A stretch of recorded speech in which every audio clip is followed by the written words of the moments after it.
I am with the topic Constitutional Mechanisms for Enforcement of Human Rights. Introduction. On the introductory part, the Constitution of India is the supreme law of the land, which provides for the good governance of the country.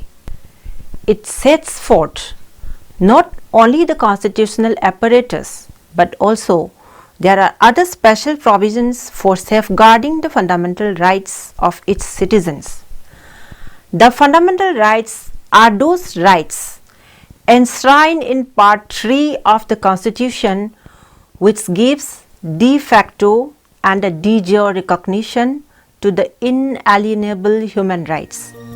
Human rights are the inherent and inalienable rights of all human beings, which consist of both civil and economic rights.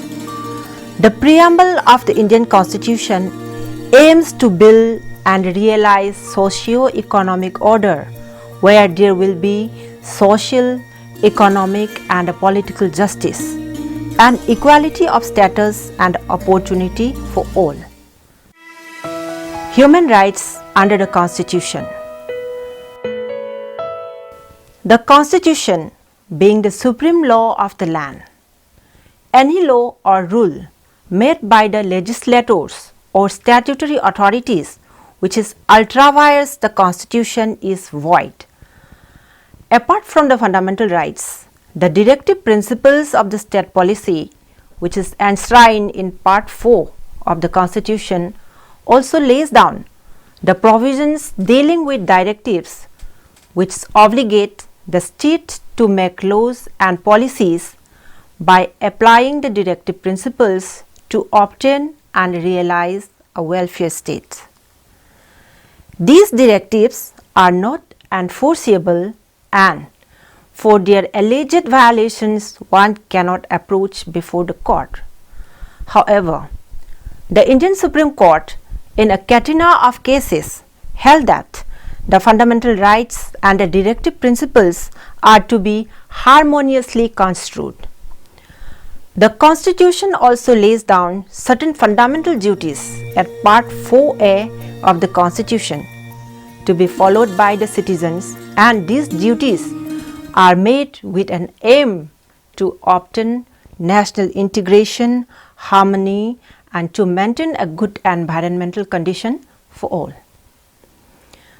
The very notional idea of accommodating the fundamental rights, which are nothing but the inherent human rights, is that every human life, no matter rich or poor, male or female, or children of any caste, creed, color or race, must be valued equally. Thus, India had legalized the human rights under the Constitution. The framers of the Indian Constitution manifestly incorporated the fundamental rights in the Constitution itself so as to enable every human being to live with dignity and develop their personality to the fullest. For the enforcement of these guaranteed human rights, the Supreme Court as well as the High Courts play a major role to enable to grant the rights to the individuals whenever and wherever such rights are infringed or violated. The state, being the guardian of its citizens, the duty to safeguard the rights of the citizens is cast on the government and its machineries. The Indian Constitution adopted a federal form of government where separation of powers amongst the executive, legislative and the judiciary is in the system. The reason behind this objective is that the three branches of the state may work in their respective realm without encroaching upon its other's boundary, and judiciary on top of all can review the acts of the government wherever and whenever it goes wrong. Therefore, for the achievement of the fundamental goals, The independence of the judiciary in its true sense is a necessity. Role of constitutional apparatus. The cause for frequent violation of human rights occur due to diversified forms of life. The national political situation is also one of the factors of such violation. The hunger for power by the Indian politicians and their dirty politics often found ingrained in the deprivation of rights of the individuals. Another factor for such violation is the traditionalism and the belief of the Indians towards certain groups such as women and children. The culture of inferiority of women from man. Various discrimination towards women in the name of tradition and culture have been heard. For instance, honor killings which are heard in various states across the country, news for commission of various forms of crimes against women, etc. Terrorism and armed conflict situation are again few important factors for human rights violations in various states of the country. Ethnic violations due to communalism and regionalism cannot be avoided, and there has been a series of human rights violations due to such. To prevent such violations of human rights, the state, being the guardian of the citizens, cannot be set free from its liability. The state is responsible for every human rights violation, as it is the duty of the state to maintain peace and tranquility in the society and to provide safeguard to life and the property of every citizen. According to Dicey, an eminent jurist who rightly put his word as abstract declaration of the rights of human beings are of little value unless there is a definite mechanism for enforcement of such rights may be remembered. The constitutional mechanisms which are mandated and responsible to act for the enforcement of human rights may be categorized into the following heads. 1. The legislature. 2. The executive. The legislature. It is the prerogative function of the legislature to make and unmake laws. The legislature, through its law-making process, can take adequate measures to promote and protect the rights and the freedoms of individuals. The legislature, both at the center and the states, have enacted a number of protective legislations, especially for protecting women and children's rights in India. Right of Children to Free and Compulsory Education Act 2009, Protection of Women from Domestic Violence Act 2005, Sexual Harassment of Women at Workplace Act, Prevention, Prohibition and Redressal Act 2013, the Protection of Children from Sexual Offences Act 2012, etc. may be mentioned. The executive. The administrative wing of the state also plays an important role in enforcing and implementing laws and policies, inter alia, protecting human rights of citizens and individuals. The executive acts as the backbone of the welfare state, like in India. In addition, the constitutional mandate that has been assigned for executive is found to be the foremost concern, especially for promotion and protection of human rights of individuals. The law enforcing agencies, being the vital part of the executive wing, are playing a predominant role in the criminal justice system of the country, which is virtually aimed to prevent and control crimes in the society. It also plays an important role for standing against human rights violation, for letting the citizens make available of redressal for the grievances which are within the meaning of human rights law. Some important works of the executive may be mentioned as that power of the executive having the legitimate mandate to set up commissions or committees in both national and state level. Now, the executive wing had successfully established the National Human Rights Commission and such other state commissions or committees, national commissions and committees for ACs and STs, minorities commissions, consumer forum and information commissions, etc. Next, role of judiciary.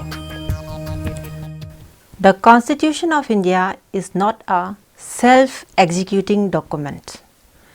It is the duty of the courts to expand the true meaning and the concept of human rights as enshrined in the Constitution.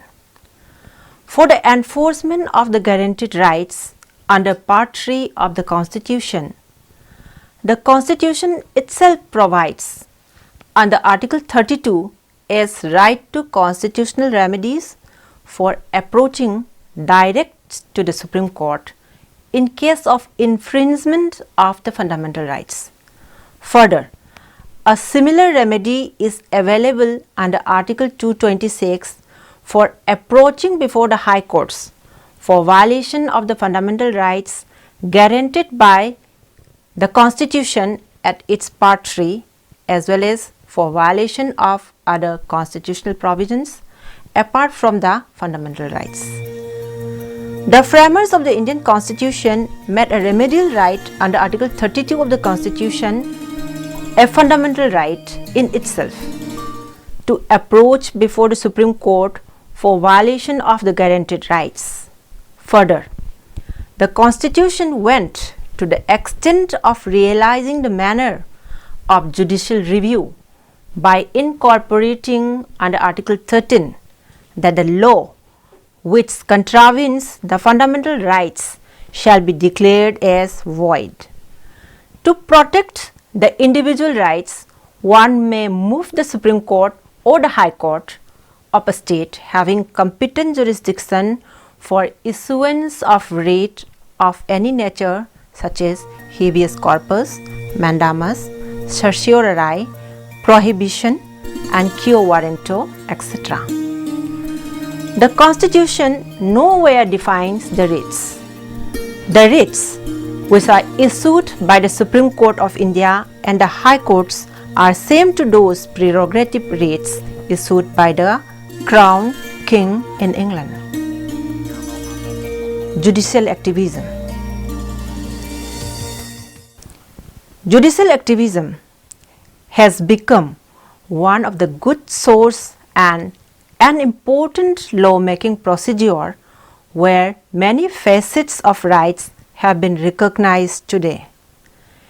In spite of the specified fundamental rights, the Supreme Court and High Courts, through writ jurisdiction, have been able to formulate legal principles of rights and liabilities of which the framers of the Indian Constitution could not have imagined that such would become a necessity for realizing the individual rights one day.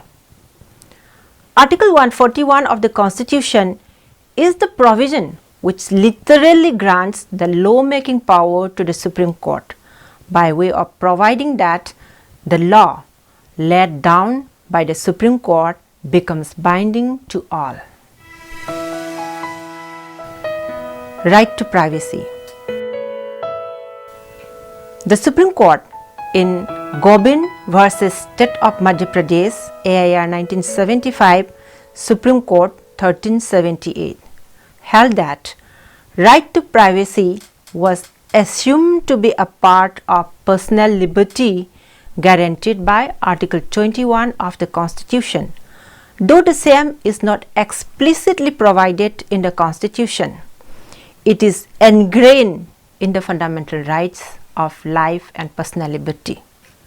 Further, the Supreme Court in People's Union for Civil Liberties versus Union of India 1997 1 SCC 301, also found in AIR 1997 Supreme Court 568, unambiguously held that right to privacy was a right to life and personal liberty enshrined under Article 21 of the Constitution, and if once a fact is established as a case of infringement of right to privacy, provisions of Article 21 would be attracted and the right cannot be violated except according to procedures established by law.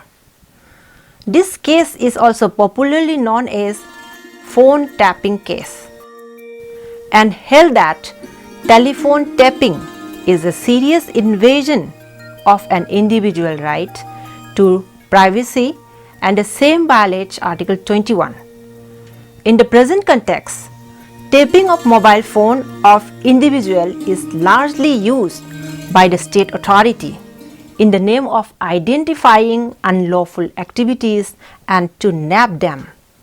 Here, it may be kept in mind that the concept of right to privacy requires to be developed and enlarged by the courts. Right to speedy trial. The International Covenant on Civil and Political Rights 1966, under its Article 9, provides that a person arrested or detained on a criminal charge shall be brought before a judge and shall be entitled to trial within reasonable time or to release. The Constitution does not provide a fundamental right for speedy trial without undue delay. However, the Supreme Court in Husainara Khatun's case, which is reported in AIR 1976 Supreme Court 1360, held that though such right is not enumerated as a fundamental right, the right is implicit in its broad sweep and content of Article 21. In Munshi Singh Gautam and others versus State of MP 2005 Hrl Law Journal 320 Supreme Court, the apex court had been pleased to render its observation that the government and the legislature must give serious thought to the recommendation of the Law Commission in its 13th report as to amendments to the Evidence Act to curb custodial crime, and the courts must have to change their outlook, approach, appreciation and attitude, particularly in cases involving custodial crimes, and they should exhibit more sensitivity and adopt a realistic approach rather than a narrow technical approach, so that the victim of the crime has the satisfaction that ultimately the majesty of law has prevailed. Conclusion. In spite of the mechanisms provided by the Constitution and after so many years of its independence, it is high time to find out how the country has been progressing towards the objectives of the Constitution. Whether India can be one of those countries who could be proud of maintaining the basic structure of the Constitution as envisaged by the Constitution. The major factors for violation of human rights also can be curtailed through education to all the citizens by making them understand more about their rights, duties and the meaning of welfare state, which are well manifested at Part 3, 4 and 4A of the Constitution.